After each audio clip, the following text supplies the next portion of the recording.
Hello and welcome to Gardening Unraveled.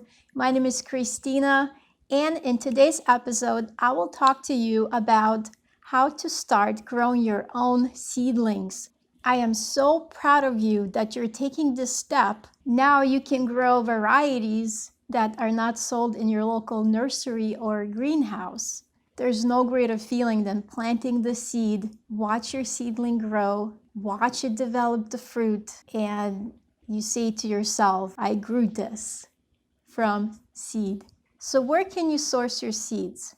First, you can call your local library and inquire about if they have a seed library. You might not find the variety you're looking for, but that is a good place to start. Another source for seeds is you can join your local Facebook gardeners group. You can ask if anybody's willing to share their seeds with you. Gardeners in these groups are very generous, and sometimes they have too many seedlings in the spring and they're willing to share their seedlings with someone who needs it.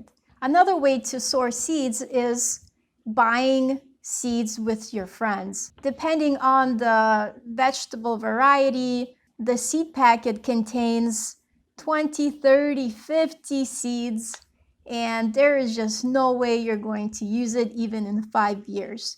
So find a friend that will garden with you. One last suggestion on how to source seeds is to ask around and see if your neighborhood has a seed sharing station. More and more people are doing this, which is awesome.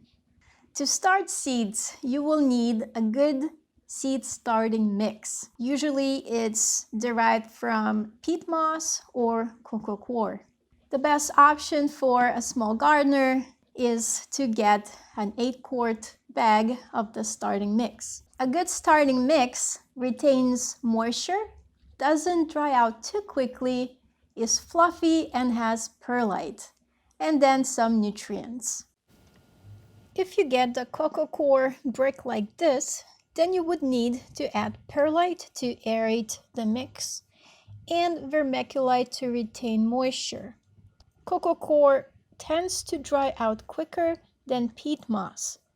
Also, you would need to add some nutrients to the mix, like worm castings. If you're enjoying this video so far and learned something new, give this video a thumbs up so more people can see it. Much appreciated. Here's a tip on how to save a little bit of money on starting seeds. You don't need cell packs to grow seedlings. You can easily repurpose your cherry tomato, blueberry, or strawberry containers. You can also repurpose your yogurt containers. So to hold all your containers and yogurt cups, you will need some kind of tray like this. They are $1.99, and watch for sales in the spring because these go down to 99 cents each. These trays are essential for seedlings because you need to bottom water. Do you need a humidity dome? Nope. All you need is saran wrap or some kind of plastic wrap to cover your containers to keep the moisture in. When the seedlings sprout, then you can remove the wrap. Here's a tip on starting pepper seedlings without a heat mat to save money. My mom was able to germinate peppers by placing her tray on top of her water heater. I didn't even think about that. Do you need a fan to grow seedlings? Yes, you do. I placed this fan at the bottom of my setup. The fan is essential to circulate air around your seedlings. When you bottom water your seedlings, sometimes you can overwater them, and the fan helps to dry the top layer. Seedlings are prone to a disease called damping off. Many new gardeners start seeds for the first time in peat pellets or papery pots. So please don't use any paper containers to grow your seedlings.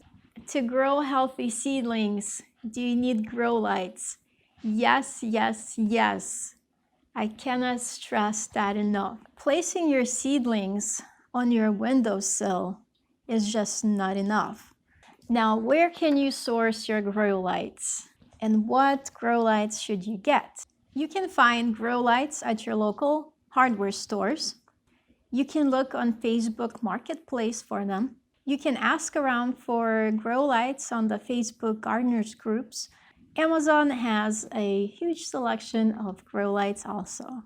Should you get shop lights? Do they work the same as grow lights? No, they don't.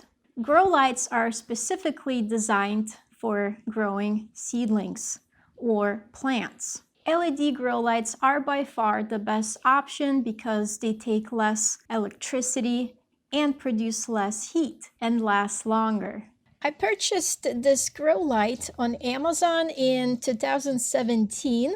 It's a 45-watt light with blue and red LEDs. Now, why do you need a blue and red light to grow plants? The blue color promotes plant growth that thickens seedlings' stalks and leaves. And the red light promotes bud formation, flowering, and root development. The red and blue colors work together to grow healthy plants. I recently purchased these grow lights at Menards for $28. The company is called Smart Electrician. It's a 2-pack, 15 watts each, and they are 24 inches long, which is perfect for my setup. There's not a lot of information about these lights. This graph only tells you that their lights are correctly rated to be used as grow lights. These look like full spectrum grow lights, which is really a marketing term, and they are just easier on your eyes. Plants only need blue and red lights to grow. These lights don't have many red or blue lights, so I can't recommend them to you at this time. I will have to see how the seedlings respond to these lights. They are not very powerful, and I placed these lights 3 inches away from my seedlings. I don't recommend purchasing grow lights that are more than 45 watts to grow seedlings. Electricity prices are going up, and you want to save money wherever you can.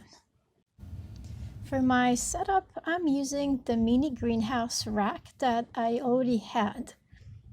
These shelves don't hold that much weight, and the cover rips apart in one season. However, for growing seedlings, they are great. They have grates, and it's easy to hang grow lights.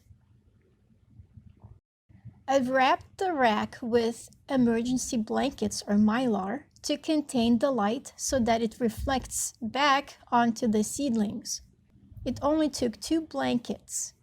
In previous years, I've wrapped the rack with aluminum foil, but these blankets are easier to work with and they don't tear. To keep the opening shut, I use a couple of clips.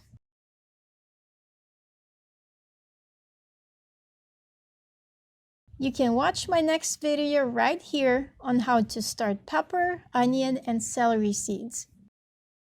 Thank you for watching. Until next time, my gardening friends.